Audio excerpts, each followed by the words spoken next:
All right, let's get started with a view outside this morning down in the South Bay. We're taking a look at our camera over downtown San Jose, where fog's not an issue here. But in other places it is, and I want to spotlight where you're likely to run into some issues with reduced visibility on the roadway. That's the view over downtown San Jose now. That's the view from the top of the Salesforce Tower looking back over towards the East Bay, and you can see it's a clear morning. We're also relatively warm. I've only got one temperature on here that's dipped down into the upper 30s. Livermore, that's you at 39. Everybody else is either low 40s or even low to mid 50s. Look at that 54 in San Francisco right now. Makes sense the temperatures would be relatively warm in the morning. We've been staying relatively warm in the afternoons as well, and we're going to do that for one more day today. First, though, let's talk about that fog. The visibility readings are doing just fine in the South Bay and in the Far East Bay, but once you get up into the North Bay, here's an issue. Santa Rosa, Napa, and Fairfield. That .3 on there tells you can only see 3/10 of a mile down the roadway. So if you are about to head out on the road and you're up in the North Bay, whether it's Sonoma County or Napa County or even over into Solano County, give yourself some extra time. It's going to be a bit foggy out there for the next few hours or so. Really about the next hour or two once the sun gets high enough to burn this off. All right, let's talk about daytime highs today. 69 for San Jose, but we'll see warmer numbers than that. Some low 70s showing up down here, down through Santa Clara County. With Campbell going to 70, there's Morgan Hill hitting 71. Numbers in the East Bay. Finest coming back into the mid and upper 60s for most spots here. It's going to be a lot like Friday was. Just kind of replay what Friday felt like out there, and that's what Saturday is going to be like.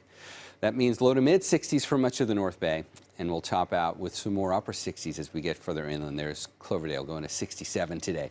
The headline in this forecast is the wind tomorrow. Sunday is going to be windy. It'll also be cooler, but I think the main thing you're going to notice with this change will be the wind. And as we play the futurecast forward, by tonight, we've already noticed the wind picking up out here on the coast. In fact, there's a small craft advisory right off the coast for anybody who's going to be out on the water. But as far as the rest of us are concerned, it's Sunday morning through Sunday afternoon. That's when we've seen the winds begin to gust up into the mid-20s. And we'll stay that way all the way into the early evening. And then by the time we've gotten into Sunday night, the wind will start to die down. This is the kind of wind that's enough it could start throwing debris around. And there is a high wind watch that's been issued for everywhere in yellow on this map. That's the entire Bay Area. Sustained winds from 20 to 30 as we just saw. But they'll gust to 50. That's enough for maybe a downed tree, maybe even to take out a power line or two. So something to keep in mind for Sunday. The other issue that goes along with this increase in wind, there's a weak storm coming in here, but the rain just falls apart, stays off the coast. And if you look at the total accumulated rainfall here, you got to be in the far north, but you got to be up around Ukiah to find any rain you can measure. So that covers Sunday.